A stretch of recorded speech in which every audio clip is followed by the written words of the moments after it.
Dear students, in this lecture video, we studied about the methods of voltage control by reactive power injection. Okay, so different types of method we are used to control the voltage. Here the method of voltage control done by reactive power injection. Nowadays we are using this type of method only used to control the voltage control. Okay, so the reactive power injection, that means is done by three ways: by using shunt capacitors and then reactors, and then a series compensator is there. In this lecture video you only studied the using shunt capacitors and shunt reactors, how the reactive power injected to the system, and then how we control the voltage. Students, now you see, that means the method of voltage control by reactive power injection is nothing but the most fundamental method. Okay, and then it is used only place where you have to use this type of method, where the transformer alone only not sufficient. Under this circumference you can use this method to control the voltage. Since the many years we use only the capacitor, that is the capacitor bank only is used as a power factor improvement device, which is used to improve the power factor of the industrial loads.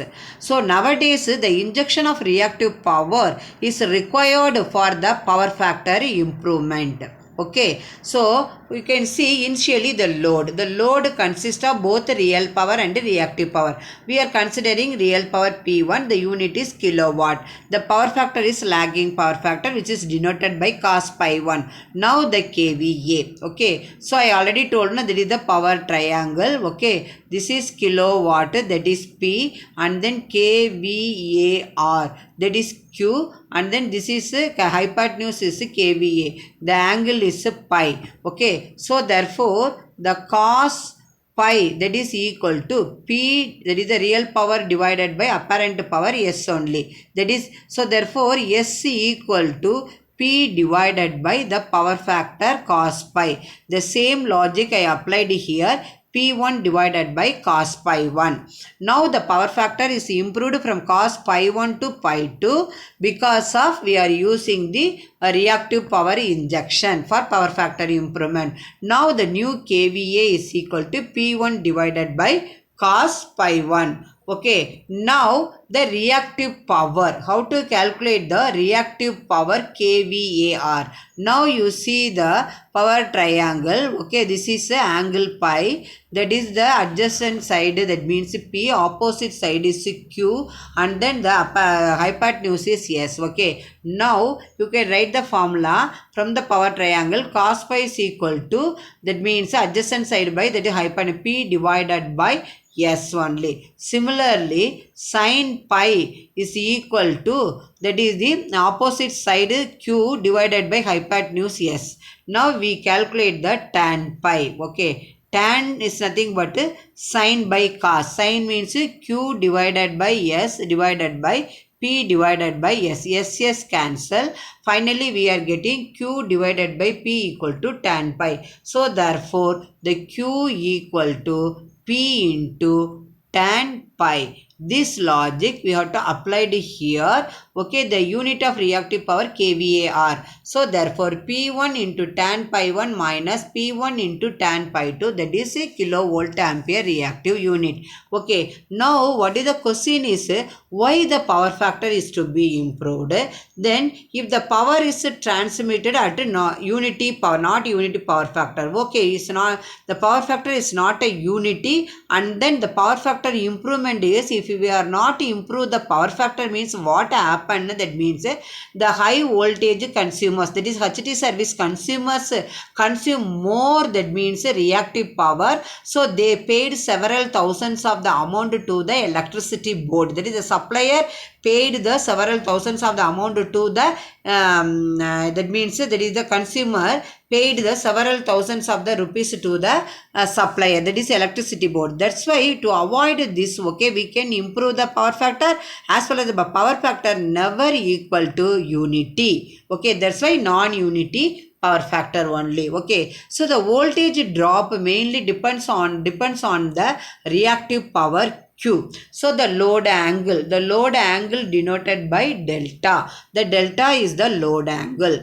Okay. So otherwise other name is power transmission angle. There is delta, depends on the real power. You see, the voltage depends on the reactive power, but the load angle depends on the real power P only. Okay. Now you see the non-unity power factor, that means the power is transmitted, then the result is nothing but a higher line current which increases the I squared R loss, that is the copper losses, then they reduce the thermal capability. So therefore the injection of reactive power is at the load itself is very very important. So the reactive power injection, that means is done by the three types. One is by using static shunt capacitors and then shunt reactors. Second one is static series capacitor and then synchronous compensator. In this lecture video, we studied only the static shunt capacitors and static shunt reactors only. Now you see the shunt capacitors and reactors. The shunt capacitors are used for lagging power factor circuits. Okay. The shunt reactors used for leading power factors circuit. This is the difference between the shunt capacitors and shunt reactors. That both are, that means what, under lightly loaded cables only.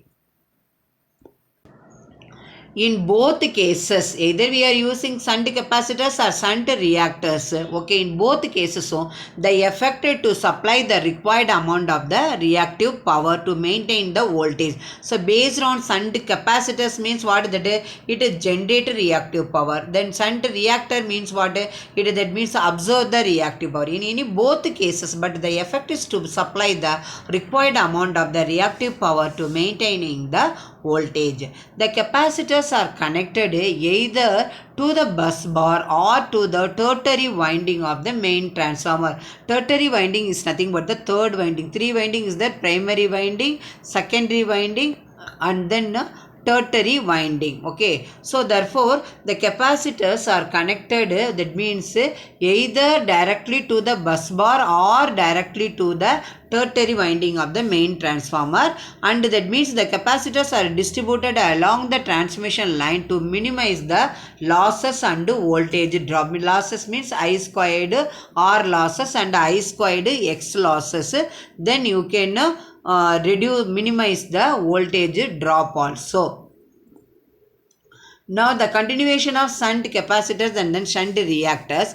Suppose when the voltage drops, the volt ampere reactive, that is the reactive power produced by shunt capacitor or that means shunt reactor falls. Okay, when that means required the effectiveness of these capacitors or the reactors fall down only. The voltage drop means definitely the reactive power VA are produced by shunt capacitor or the shunt reactor falls down only. So the other way how can explain mean, on the light loaded conditions when the voltage is high, okay, at that time the capacitor output is large, so therefore the voltage tend to rise to the excessive level. Okay, so therefore the sum of the capacitors or reactors are to be switched out by over voltage relay. And because if the over voltage means what, it will affect the system. Now we are using the over voltage relay. This is the under light loaded conditions. For fast control of voltages in the power system, the switched capacitors in parallel with the semi-controlled reactors, which are generally used to provide the volt ampere reactive compensation. That is means reactive power compensation. If you are using the reactive power compensation or VAR compensation, we can control the voltage in the power system very fastly. Okay.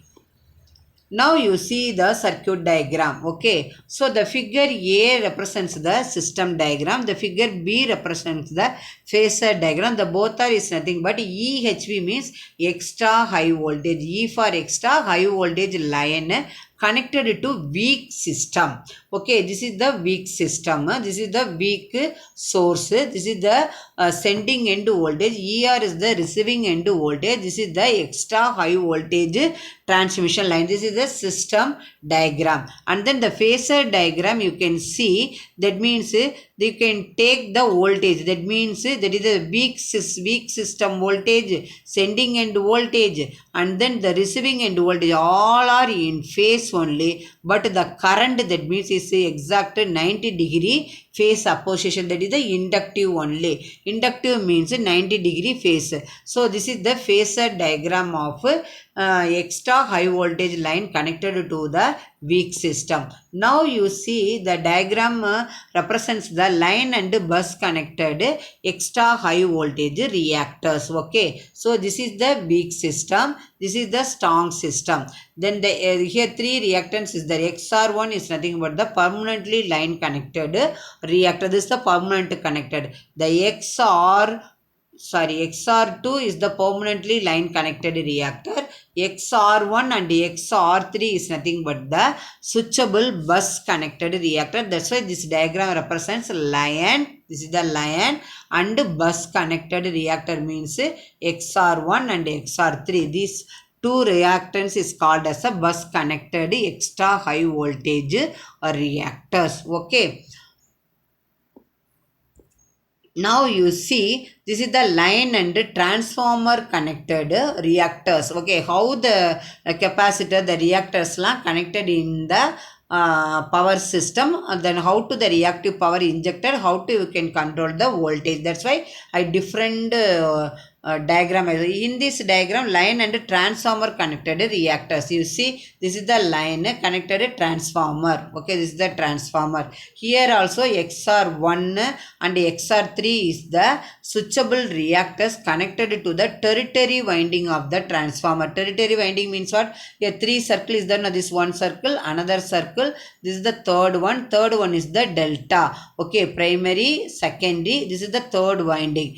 Tertiary winding is always delta connected winding only. So therefore this symbol is the three winding transformer of the main transformer. Okay, so therefore you see the third winding, this is the tertiary winding. So the tertiary winding only is connected to the switchable reactors XR1 and XR3 only. Okay, so this is the XR2 is nothing but the permanent line connected reactor. This is the weak system, this is the strong system. Okay, now the power injector. Power injector means what? Either you are using the shunt reactors or shunt capacitor. Here we are using the shunt reactors XR1 and XR3. So therefore the reactive power injected. So therefore the power factor improved from cos pi 1 to cos pi 2. We can saving the cost. At the same time we can minimize the losses, I squared R losses and I squared X losses, and then we can minimize the voltage drop in the power system. This is the another way. Then next, this is the last one. That means tapped shunt reactors. This is the shunt reactors tapping. Okay, this is the tappings. Okay, so here also we are using three winding transformer. So the delta connected is nothing but the third winding, that is the tertiary winding only. Okay, the tertiary winding only, that means the tappings are connected. So based on the tapping, okay, for example, this is the reactance means, suppose the reactance, that means the value, some example that means 0 to suppose 50 Henry. Okay, unit means the inside tapping, each tapping have a different reactance. Then wherever the tapping are connected, the particular winding. So here one, that means what? Only this winding only included, this winding not included, you know, because transformer this winding then go. Okay, so here this winding only. Okay, you see this is the connection. Okay, you know, because this is the thing and all mean you can connected, this means this is open. So therefore this winding only you can. So therefore only this winding only, that means connected. This winding is not connected. This winding is not connected. Okay, so this is the tapped shunt reactors which is used for reactive power injection. Dear students, I hope that in this lecture video you know about the introduction to reactive power injection method.